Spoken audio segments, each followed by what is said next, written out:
everyone, Alexa Donne here, and today I am going over 7 publishing worst case scenarios.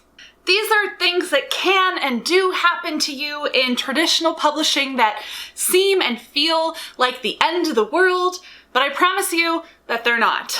I share these publishing worst case scenarios partly because I've always devoured these like candy. I find it fascinating to kind of know the worst case scenario before you get into something, because then you're prepared if it happens, but you also can like buoy yourself up by knowing that the people telling you about these things survived.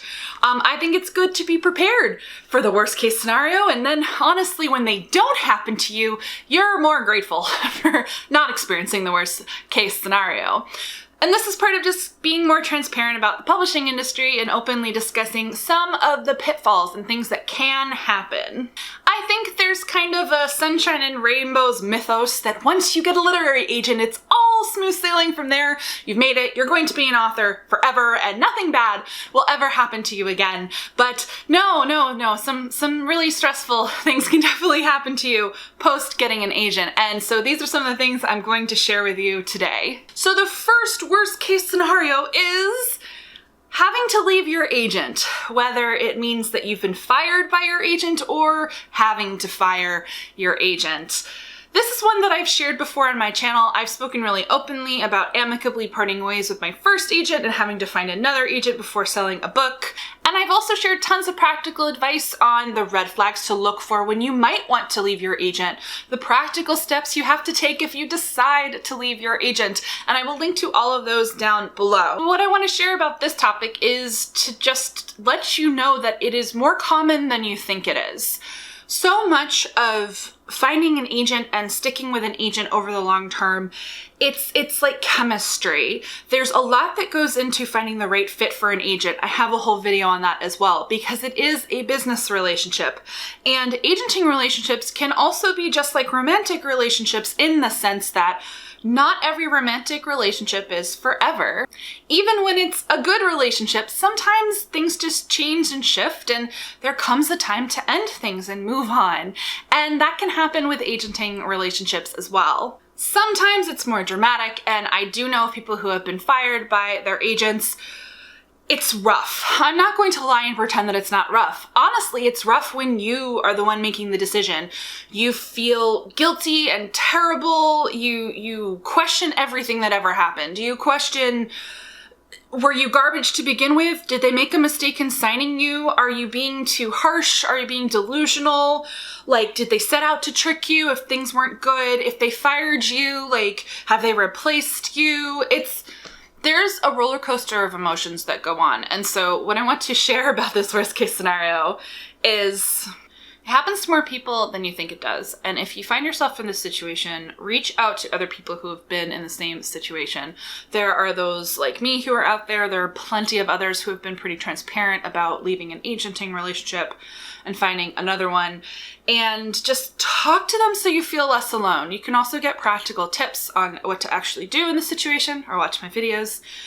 And then just know that it's going to be raw for a little while, and it's going to be bad for a little while. Most often, especially in the cases where the agent parts ways with you, where it's the agent's decision, it's going to knock your confidence, and you're probably going to feel off your confidence for a while. It can take years to recover, if I'm being completely honest. It really kind of depends on what the next steps end up being. Like, do you have to write a new book? Do you get new representation right away? It really runs the gamut. But I'm here to let you know that it's normal for it to rock your confidence. There's nothing wrong with you if you are more washed out by the whole thing than you ever expected to be. The important thing to remember is if you can get agented once, you can usually get agented again. It might take time, it might take multiple manuscripts, especially if it's a situation where you maybe left an agent because you realized, oh my gosh, they're a schmagent. It might take a little longer to kind of get the agent that you want, but It's not the end of the world, and you can definitely get through it, but also all of your feelings are valid. You know, when I left my agent, even though it was completely amicable and the right thing to do, I experienced a lot of shame. There was this very long period of time where I very quietly removed my previous representation from social media. I didn't talk about it. I didn't want to advertise it to people, and that's really normal. You do not have to tell people if you end up parting ways with your agent, no matter how it happens. And I didn't start speaking freely about it until not only I signed with my next agent, but until I sold a book. I needed this kind of period of kind of becoming comfortable with it myself and deciding how I wanted to talk about it and share it. But I do ultimately like sharing it because I like people to know that they're not alone, and that not having the right business fit doesn't make you a bad person. It doesn't make them a bad person. It doesn't make anyone a failure. It's just something that you have to go through sometimes on the publication journey. Speaking of things you just sometimes have to go through on the publication journey, the next worst case scenario is getting a no at acquisitions. So I will link down below to my videos on submission and how submission to editors works. But the worst case scenario that can happen in submission, one of them, is getting all the way to the finish line. You get within inches of the finish line, and that's what an acquisitions meeting is. Your book going to acquisitions means an editor wants to buy it. They like your book enough to buy it. They think it'll sell, but then they have to go to this meeting and convince everyone at the publisher to buy your book. Multiple departments who have to all agree to buy your book. And sometimes you just don't get through. You fall flat on your face at the final hurdle, so to speak. But it's really not your fault. It's like someone tripped you, I guess, if we're using this metaphor. Meaning it's completely out of your hands if sales and marketing just doesn't want to buy your book. It's completely out of your hands if the P&L statement, which is profit and loss statement, that the sales department brings just doesn't work in your favor. You know, it could even be that just someone higher up in editorial, there's just something they don't like about it, and they're like, nah. But it is super heartbreaking. There is nothing worse, in my opinion, on submission than knowing you got to acquisition and then getting a no, because it really is. It's that tug in your navel of like so close yet so far away. And I do know of cases, friends of mine, who went to acquisitions multiple times and got no's multiple times. It's like punches in the gut more than once. It has happened to me. I went to acquisitions and I got a no at acquisitions. And it hurt. It hurt a lot. And it all worked out because I sold the book, but it still pulls at my navel every once in a while because it just feels like it's painful. That getting so close, but no cigar. And then the next worst case scenario, the third one that can be a pile on to the second one, is your book not selling at all. This is almost a more obvious worst case scenario, but as I mentioned, some people have this fantasy that once you get an agent, you're gonna sell your book guaranteed, and that's just not true. So this worst case scenario is sometimes you can write a book, your book can be great, you get a great agent, they submit the hell out of it, they really pound the pavement on submission, and no one wants it. And what happens in this case, if no one wants to buy the book and it's widely shopped, it dies. Your book dies because you basically only have one shot with a publisher to sell a book unless they give you an R&R, which is a whole other thing. But more or less, if your book dies in submission, your book dies. You need to put it aside and you have to write something else. And that is a special kind of pain. That is a special kind of worst case scenario. It hurts a lot because it's much like getting the no at acquisitions, where you get so close, you can feel it. You were so hopeful, and then all your hopes were dashed. This has happened to me, and this has happened to many people I know, and so I offer it again as kind of hope, because you gotta write another book, and often it's the next book that sells, and if it's not the next book, it's the one after that. And very often, a book not selling at all really is completely out of your control. There are factors that go into it that aren't a judgment value on you. My first book, the consistent feedback we got was that it was just too light for the market. Other friends of mine who haven't sold their book, it's similar. It's, oh, we've already acquired a book that is this exact genre and trope.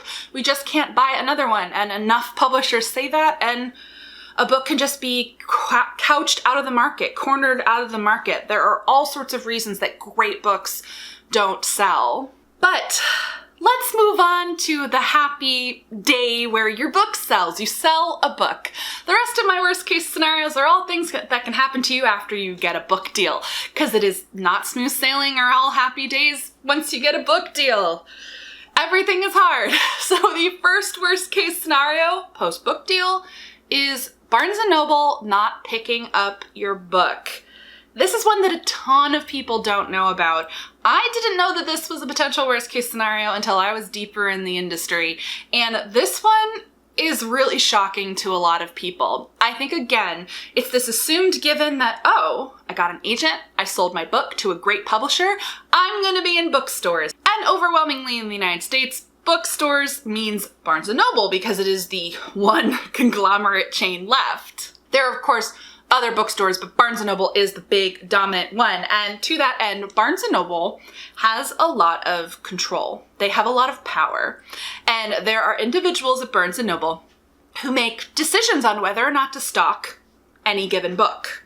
So first of all, they can have power over your cover. This is a little known thing. If Barnes & Noble doesn't like your cover, your publisher has to change it. They have no choice, because if they want to be stocked in Barnes & Noble, they have to do what they want. So that's one thing. But sometimes, doesn't matter. Barnes & Noble declines to stock your book, and there's nothing you or your publisher can do about it. And it's a rare case, but it does happen to that poor author who basically finds out, sometimes it happens on release day, which is the most heartbreaking thing, where they walk into Barnes & Noble only to discover their book isn't carried at Barnes & Noble anywhere nationally. I know a few people that this has happened to, and you're going, this is horrifying. You're probably going, why do you even traditionally publish? And I will say it's like a dirty little secret that every once in a blue moon, a book is declined to be stocked at Barnes & Noble and the publisher forgets to tell the author. It's awkward. And this is actually why you need a baller agent to yell at them, but that's a whole other story. But sometimes the author finds out when the publisher finds out, and it's just heartbreaking. It's something that can happen. It can be overcome. Not having one book stocked in Barnes & Noble doesn't mean that it won't be stocked in Barnes & Noble forever. And every once in a while, I've seen this too, where a title does take off and later Barnes & Noble stocks it, or they don't stock the hardcover, but they'll stock the paperback. Plus, Barnes & Noble is not the only bookstore. Just because Barnes & Noble declines to stock your book doesn't mean you don't have other carriage. You're going to be sold on Amazon and all the indie stores and Books A Million and all that kind of stuff. But it is a special brand of heartbreak when Barnes & Noble declines to carry your book. The fifth worst case scenario in publishing. This one comes up a lot in the indie versus traditional debate, and I understand it. I understand the emotions behind it. And the fifth worst case scenario is hating your cover. This happens a lot. More than you think it does, or maybe as much as you think it does. Though ultimately the thing with covers is that they're super subjective. One person's gold is another person's I want to die. There's actually a book series. I love the original covers, like love them. And as a consumer, I was drawn to them and I bought them. And then I found out the author hated them, and it was like mind blown. That was a real formative learning experience for me of the subjectivity of covers. And that's the thing. As an author, you can totally end up hating your cover, but usually, hopefully, the marketing team knows what they're doing. So in that case, I gravitated towards the covers. They made me buy the books, or they were one part of my purchasing decision in purchasing the books, but the author hated them. Ultimately, that probably means the covers were fine, but that doesn't invalidate the author's feelings about them. And so it's more common than you think for an author to privately struggle with their feelings about a cover. And I'll let you know, this author wasn't bashing their covers out in public. This was years later when the series was done and they said it on a panel. Authors can get a lot more like free with how they speak about their feelings way after the fact. But in the moment, as an author, you have to keep it private because it's a really bad look to trash your publisher and shit on your cover. So you have to keep these private feelings, and most of the time there's nothing you can do about it if you don't like your cover. In some cases, you can actually push back and get your publisher to change it. They'll tell you be careful what you wish for. I do know of a scenario where an author hated their cover and they pushed back, and then their next cover was worse. It can happen. Gotta be really careful with that kind of power of veto that you use. But sometimes there is no option. Sometimes the cover that they present to you is the cover that you are getting, and essentially you have to learn to deal with it. Learn to love it, and also accept that many readers will like that cover, even if you don't. So, you know, it's a worst case scenario that's a deal breaker for a lot of people that isn't for most of us who do traditional publishing. We just kind of grin and bear it, because it's like a cover lottery. For every cover you get where you're like, you might get like the cover of your dreams on another book. So it's really common and just something that happens. It's one of the more common worst case scenarios. The 6th worst case scenario is another one that's happened to me. A lot of these have happened to me, actually. Like a good half of them. Your editor leaves your publisher. This is called being orphaned in publishing, and I was orphaned 3 months after my book was purchased by my publisher. My editor left my publisher to become an agent, actually, and she's now a fantastic literary agent. And full disclosure, I have a video on this, I'll link to it down below. I probably had the best possible orphaning situation that an author can have. But for many authors, it is the worst case scenario because it doesn't go so well. In my case, we finished line edits on my book. We basically finished all the edits. So the book was just pushed along to copy edits, and I didn't have to work with a stranger on the book that my editor had purchased. I had to like break in a new editor, so to speak, on my next book, and I got a great editor. So it all worked out. But sometimes when you're orphaned, when your editor leaves, if they leave in a more awkward part of the process, it can really screw you over. If they leave and you're kind of handed to another editor who just doesn't feel as passionate about your book or doesn't like your writing style, you can have conflicts in your editing relationship. Editors, people don't realize, also have a very strong position when it comes to marketing that a book gets. An editor, depending on the publisher, and the power that editor wields, they can push to get you more marketing and better sales. They can advocate for you on your cover. Having a great editor, it means having a great advocate for you at the publisher. And so if you lose a great advocate and are assigned to someone who isn't as invested in pushing for your interests, it can suck. It can just honestly really suck. That said, just as often, it does go seamlessly. You're assigned to a new editor who's great. Sometimes you're assigned to an editor who's even better than your acquiring editor, but it is a worst case scenario that really runs the gamut. Another thing is, depending on the process, if you have to start over with a new editor, it can lead to you being bumped. I know someone whose book was pushed out an entire year. They had to debut in a different year because they lost their editor. And in fact, this happens to some authors more than others. I do have a friend who's on their 5th editor. That just sounds stressful to me. It is definitely an emotional process every time you have to kind of acclimate to a new editor. So I was just orphaned the one time, and my new editor is sticking with me, and she's great.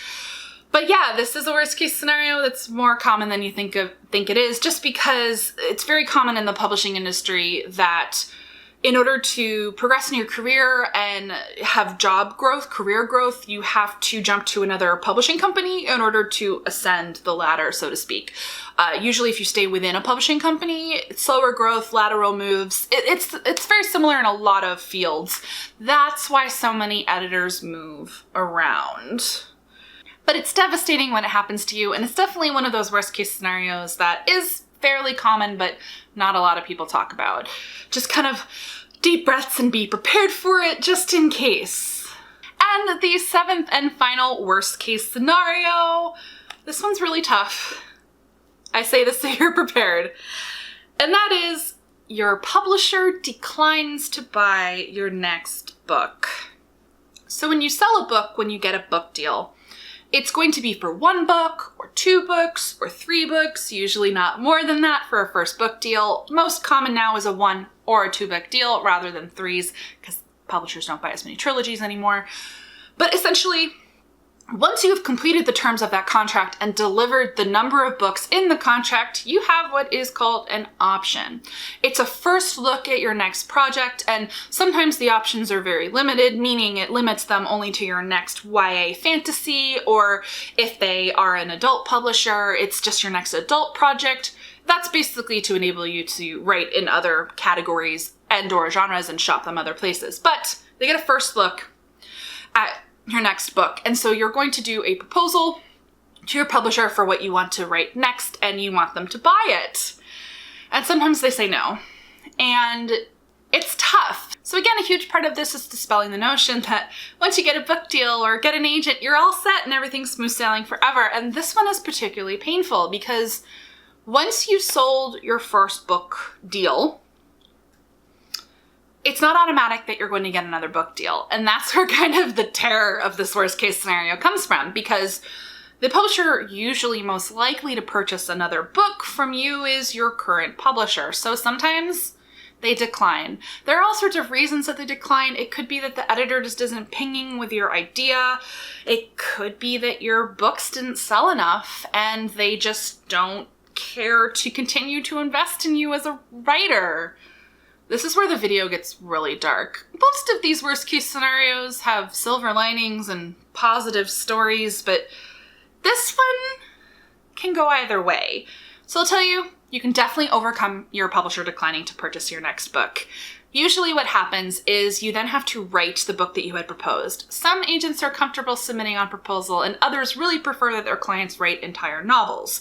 This is because it is really technically easier to sell an entire novel because you can prove to the publisher, look at this wonderful execution of an entire novel, pay me more money.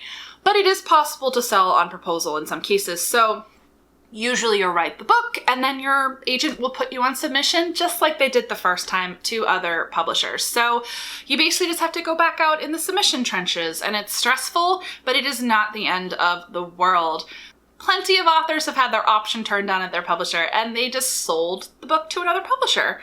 So it's definitely not the end of the world, but it is tough. It's one of the tougher worst case scenarios because sometimes your publisher declines your option and you aren't able to sell that book elsewhere. And then you have to write something else. It becomes a kind of different strategy point with your agent. But let's not go down that rabbit hole. Now you know, if you are interested in pursuing traditional publishing or really just being a professional writer, period, that there are lots of ups and lots of downs. And the key is to just kind of pick yourself up when bad things happen and troop through it. Hopefully you don't have the kind of needing to leave your agent worst case scenario at the same time as any of these other ones, because when a lot of these worst case scenarios happen to you within the publishing industry post-book deal, rely on your agent. Your agent is there to give you advice, to sanity check you, to help you strategize on how to overcome these things. These worst case scenarios suck, but none of them singly are career enders. They are all overcomeable. As I mentioned, at least half of these have happened to me. And I'm pretty open about the whole process so that you're aware that, you know, the punches come and you roll with them, and then good things can happen just as much as the bad. I mean, really, I think the good things happen more often than the bad. It's kind of like, you know, you have to go through the darkness to appreciate the dawn. And that's how I feel about all of this stuff, kind of retaining optimism as you go through this, because any creative field, any creative mixed with business is going to be fraught with emotions and ups and downs and obstacles, and it's about kind of how you carry yourself through them. So I hope this was interesting, that you learned some juicy details of all the terrible things that can happen in publishing. Give this video a thumbs up if you like it, and I can honestly probably come up with more worst case scenarios to share with you. And let me know down below in the comments, any of these that surprised you. Are there things that you've heard of happening? Let's have a juicy publishing conversation. And if you're not already subscribed to the channel, go ahead and do that. I post new videos 2 to 3 times a week. Thank you so much for watching, and as always, guys, happy writing and deep breaths and good luck in publishing.